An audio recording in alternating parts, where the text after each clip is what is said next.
It was October 24th, 1901, when a 63-year-old woman named Edson Taylor stood at the edge of Niagara Falls. She looked down at 50,000 tons of water, crashing every single second, and she made a decision that no human being had ever made before.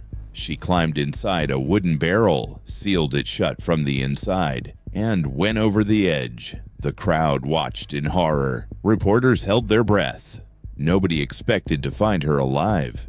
17 minutes later, the barrel appeared at the bottom, battered, broken, barely intact. They pried it open, and Edson Taylor stepped out, alive, with only a small cut on her head. She looked at the crowd and said, "Nobody ought ever do that again."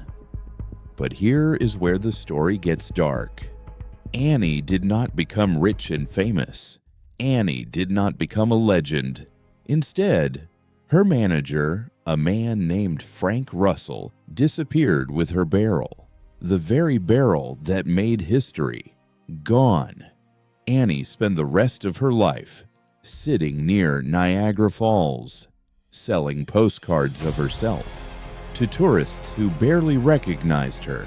She had conquered the most dangerous waterfall in the world, but she died in 1921, completely broke, in a poorhouse, and the barrel was never found. Investigators searched for decades. Some say Frank Russell sold it secretly. Some say it was destroyed. But the most disturbing theory, the barrel was never really empty when Frank Russell took it.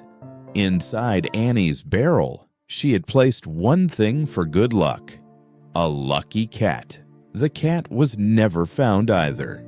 To this day, no one knows what Frank Russell did with the most famous barrel in American history. And every year, on October 24th, locals near Niagara Falls claim they hear the sound of wood creaking in the water at exactly the spot where Annie went over. Edson Taylor, the first person to survive Niagara Falls, died forgotten, broke, and robbed of her own legend. But history never forgot her, and neither should you.